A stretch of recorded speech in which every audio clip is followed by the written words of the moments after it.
Remember to subscribe to our YouTube channel at NDN TV Nigeria.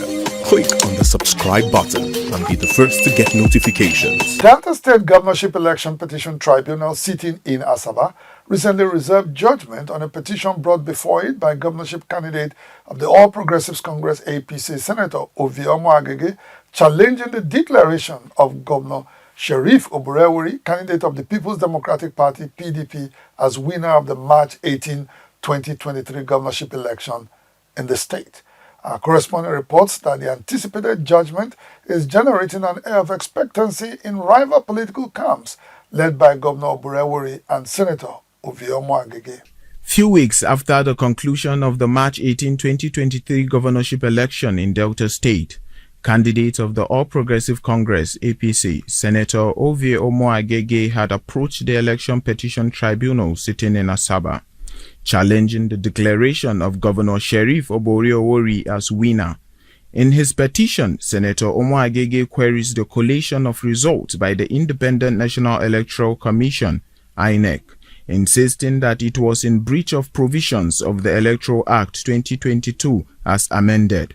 In the petition, Senator Omo-Agege'S legal team had called for a recount of ballot papers used for the election. However, Governor Oborevwori's team had argued that the first application for a recount should have been made at the polling unit. After considering pleadings by both parties, the tribunal struck out the application for a recount for lack of merit. Last week, the tribunal adjourned for judgment after parties adopted their final written addresses. While adopting the petitioner's written address, his legal team had prayed the court to declare him winner of the governorship election based on his pleadings and document tendered to prove his case. An APC chieftain in Delta State, Chief Obi Okechukwu, is optimistic that Senator Omo-Agege'S will reclaim his mandate. Very soon, the judgment is going to be on our side. However, counsel for Governor Oborevwori, Damian Dodo, argued that the petitioner has not been able to prove his case for lack of evidence to back his claim.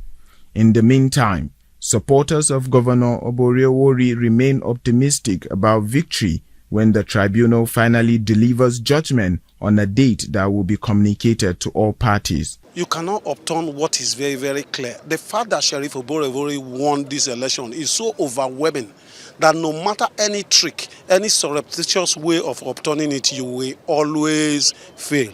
Deltans came out en masse and voted for him. That is why it is very difficult for them to even present any iota of proof in their baseless allegation before the tribunal. Governor Sheriff appears unruffled and not distracted by what he considers a frivolous petition challenging his electoral victory. Convinced that Deltans who voted massively for him deserve the best in governance, the governor recently inaugurated 26 commissioners to implement his policies in various ministries. While inaugurating the newly appointed commissioners, he had reminded them that the overriding consideration for their appointment was service to Delta State. To the commissioners that have been sworn in today, I charge you to be humble, and you must justify the confidence that has been reposed in you with good judgment, tenacity of purpose, compassion, and unwavering commitment to the development of the state and the welfare of our people.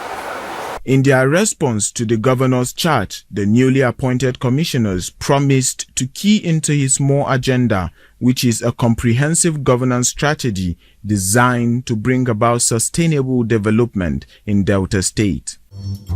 Inside the Niger Delta,